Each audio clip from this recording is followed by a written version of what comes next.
ಭೀಮಾ ನದಿಯ ಮತ್ತು ಕಲ್ಯಾಣ ಕರ್ನಾಟಕದ ಸಣ್ಣ ನದಿಗಳ ಪ್ರದೇಶದಲ್ಲಿ ಭಾರಿ ಮಳೆಯಾದುದರಿಂದ ಎಲ್ಲ ನದಿಗಳು ಉಕ್ಕಿ ಹರಿಯುತ್ತಿದ್ದು ಆ ಪ್ರದೇಶವು ಭಾರಿ ಪ್ರವಾಹದಿಂದ ತತ್ತರಿಸಿದೆ.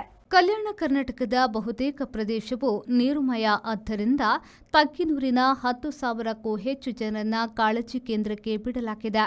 ಕಲಬುರಗಿ ಜಿಲ್ಲೆಯ 90ಕ್ಕೂ ಹೆಚ್ಚು ಗ್ರಾಮಗಳು ನೆರೆ ನೀರನ್ನೇ ನೆರೆಮನೆ ಮಾಡಿಕೊಂಡಿವೆ. ಕಲಬುರಗಿ ಜಿಲ್ಲೆಯೊಂದರಲ್ಲಿ 10 ಲಕ್ಷ ಹೆಕ್ಟೇರ್ ಬೆಳೆ ನಾಶವಾಗಿರುವುದಾಗಿ ಹೇಳಲಾಗಿದೆ. ಯಾದಗಿರಿ ಮತ್ತು ಬೀದರ್ ಜಿಲ್ಲೆಗಳು ಕೂಡ ಬಹುತೇಕ ಮಳೆಯಿಂದ ತತ್ತರಿಸಿ ಹೋಗಿವೆ. ಮಹಾರಾಷ್ಟ್ರದಲ್ಲೂ ಎಗ್ಗಿಲ್ಲದೆ ಮಳೆ ಸುರಿದಿದೆ. ಅಲ್ಲಿನ ಅಣೆಕಟ್ಟುಗಳನ್ನು ತೆರೆದಿರುವುದರಿಂದ ಕೃಷ್ಣಾ ನದಿಯಲ್ಲೂ ನೆರೆ ಬಂದು ರಾಯಚೂರು ಜಿಲ್ಲೆಯ ಹಲವು ಗ್ರಾಮಗಳನ್ನು ಆವರಿಸಿಕೊಂಡಿದೆ. ರಾಜ್ಯದ ಕೃಷ್ಣಾ ನದಿಯ ಅಣೆಕಟ್ಟುಗಳು ಗೇಟುಗಳನ್ನು ಸಹ ತೆರೆದು ಬಿಡಲಾಗಿದೆ. ಮುಖ್ಯಮಂತ್ರಿ ಸಿದ್ದರಾಮನಹುಂಡಿ ಸಿದ್ದರಾಮಯ್ಯನವರು ವೈಮಾನಿಕ ಸಮೀಕ್ಷೆ ನಡೆಸಿದ್ರು. ಅದಕ್ಕೆ ಮೊದಲು ಪಕ್ಷದ ಕಾರ್ಯಕರ್ತರು ನೆರೆ ಸಂರಕ್ಷಣಾ ಕಾರ್ಯದಲ್ಲಿ ಈಡುಗೊಳ್ಳಬೇಕು ಎಂದು ಅವರು ಕರೆ ನೀಡಿದ್ರು.